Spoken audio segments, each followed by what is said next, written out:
Dando la bienvenida a este octavo episodio del podcast de Pump Zone, que es presentado por Pump Systems Academy e impulsado por Dynapro Pumps. Y bueno, hoy tenemos una misión bien interesante, porque vamos a hacer un análisis a fondo del documento técnico Problemas Operacionales 1. Sí, la verdad es que es un tema fundamental, porque hoy nos vamos a meter de lleno a entender por qué fallan realmente los sistemas de bombeo industriales. Exacto, y creo que hay que empezar por un mito que todos tenemos en la cabeza. Porque normalmente, cuando pensamos en que una máquina industrial falla, nos imaginamos, no sé, explosiones cinematográficas o, digamos, accidentes enormes e impredecibles. Claro, como si fuera magia negra, ¿no? Como que la máquina simplemente tuvo mala suerte o murió de forma misteriosa. Pero pues la realidad es mucho más aburrida y a la vez más fascinante. Ajá. En la mayoría de los casos, los problemas no son mágicos. Un sistema de bombeo industrial es, haz de cuenta, un esclavo absoluto de la física. O sea, solo responde a lo que le pasa alrededor. Ándale, exactamente. Las fallas catastróficas casi nunca ocurren de un segundo a otro sin avisar.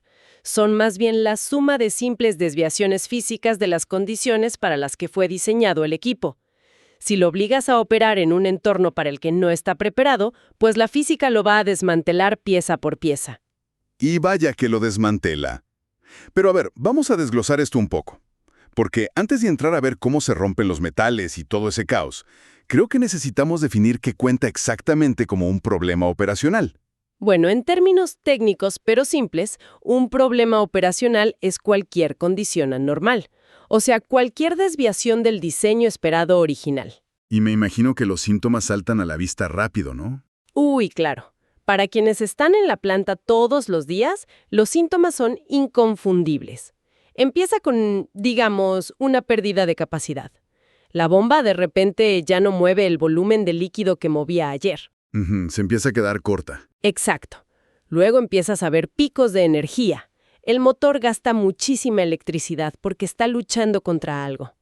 Y claro, aparecen las vibraciones anormales, fallas prematuras, hasta llegar a paros totales. Sí, y ahí es donde duele, porque, no estamos hablando solo de comprar una refacción.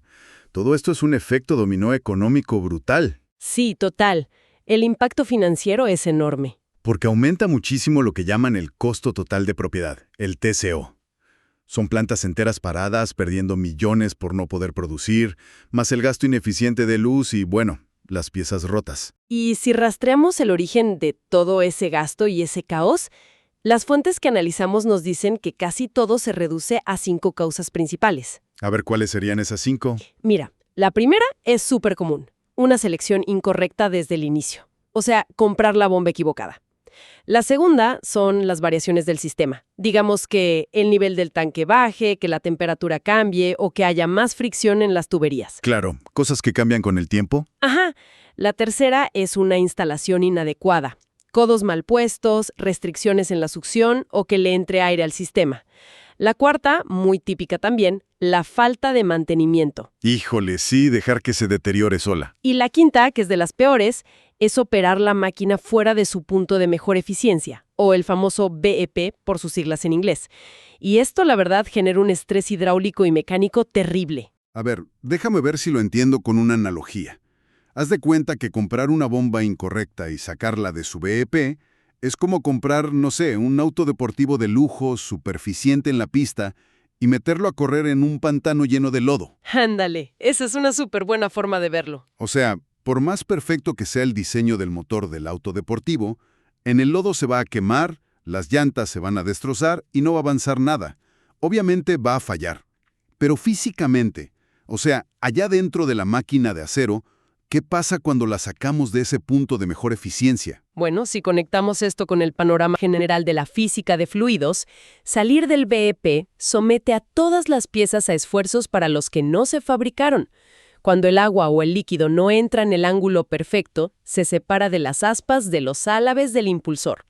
Y ahí se crean vórtices, zonas donde el agua recircula dentro de la carcasa y choca contra sí misma. ¡Wow! O sea, el fluido peleando contra el fluido. Literalmente. Y esto genera presiones súper disparejas adentro. De un lado tienes mucha presión y del otro casi nada. Esa diferencia crea fuerzas invisibles, cargas radiales que empujan el eje de rotación hacia un lado mientras gira a miles de revoluciones. Y el metal se empieza a doblar. Exactamente. El eje de acero se flexiona con cada vuelta. Se fatiga el metal, se destrozan los rodamientos y se rompen los sellos. Básicamente reduce su vida útil a la mitad y disparas el mantenimiento correctivo. ¡Qué locura! Entonces, es forzar al equipo hasta que él mismo se destruye. Y bueno, aquí es donde se pone muy interesante, porque una vez que entendemos que todo este estrés físico existe, podemos pasar a analizar el fenómeno más dramático y creo que el más común, causado por estas malas condiciones: la cavitación. Uy, sí, la cavitación. Ese es el enemigo invisible, pero híjole, súper ruidoso en las plantas industriales. Y entiendo que esto ocurre específicamente por problemas de presión en la entrada de la bomba, en la succión, ¿no? Así es. Por definición, la cavitación ocurre cuando la presión en la succión cae por debajo de la presión de vapor del fluido que estamos moviendo. A ver, y aquí me quiero detener un segundo, porque esto es fascinante. O sea, cuando decimos presión de vapor, significa que los cambios de presión pueden hacer que el fluido hierva a temperatura ambiente. Exacto, hierve estando frío. Es que rompe con todo lo que sabemos de niños, ¿no? Que para hervir agua necesitas fuego o calor. Pero si le bajas la presión de golpe, el líquido empieza a formar burbujas de vapor de la nada, como si estuviera hirviendo.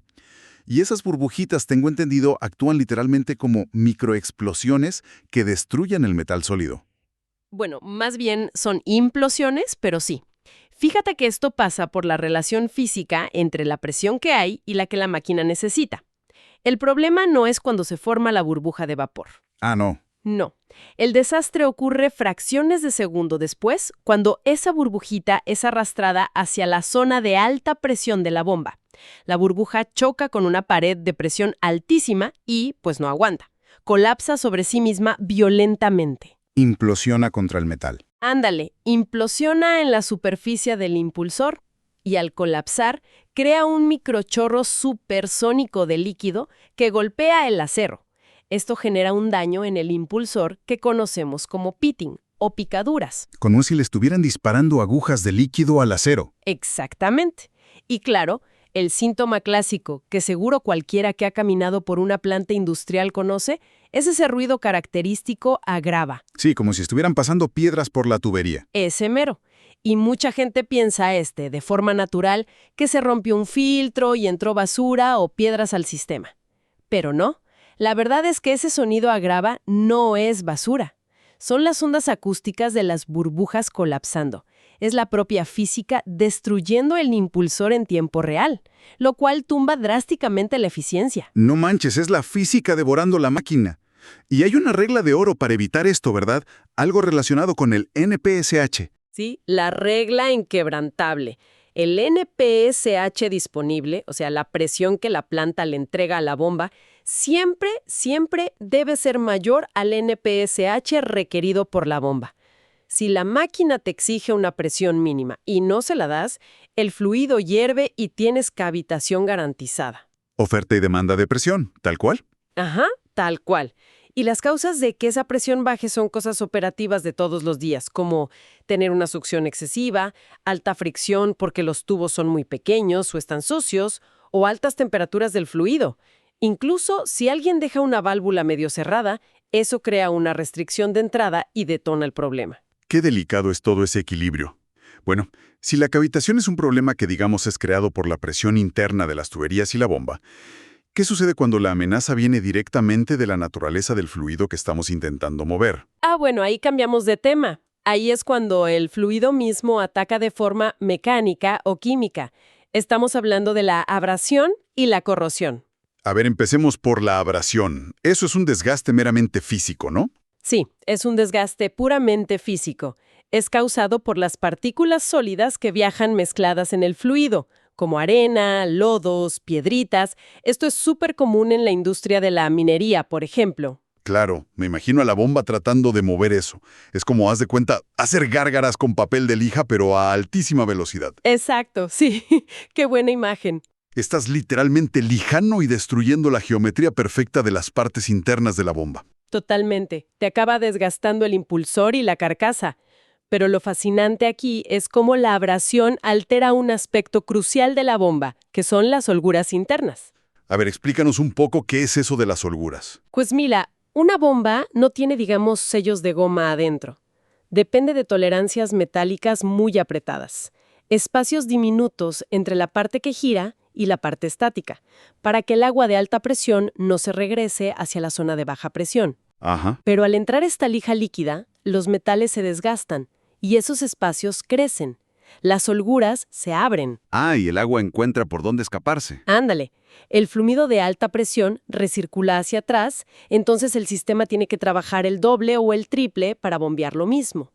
Desploma la eficiencia hidráulica y, bueno, devora energía eléctrica a lo loco. Una fuga de dinero interna e invisible. Y entiendo que la velocidad a la que pasa esto depende del tamaño de las partículas, qué tan duras son, la concentración que traen y la velocidad a la que viajan. Así es. Y para mitigarlo, la única opción es usar aceros de súper alta dureza o ponerles recubrimientos especiales para que aguanten más tiempo los golpes. Bueno, eso es el ataque físico. Pero decías que también hay un ataque químico. La famosa corrosión. Uy, sí. La corrosión es un desgaste químico o electroquímico.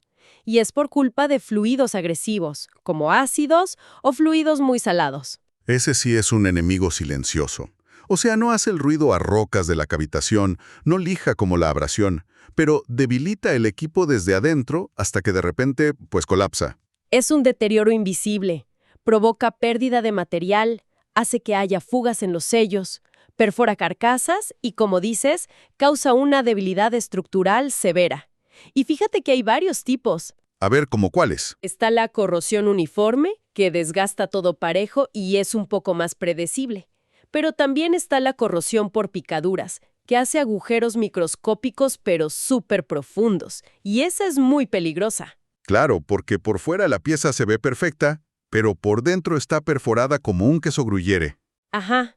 Y la más tramposa de todas es la corrosión galvánica, que es cuando tienes dos metales distintos en contacto dentro del mismo fluido, digamos un impulsor de bronce y una carcasa de acero. Ah, y actúan como una pila, ¿no? Sí, el fluido agresivo sirve como puente y el metal menos noble literalmente sacrifica su material. Se deshace para enviarle electrones al metal más noble. Se disuelve rapidísimo. Qué impresionante que la propia química del fluido convierta a la máquina en una batería que se autoconsume. Y me imagino que para mitigar la corrosión tienes que usar cosas muy específicas. Pues sí, ahí tienes que invertir en aceros inoxidables, aleaciones especiales o tener un control muy estricto de los niveles químicos del fluido.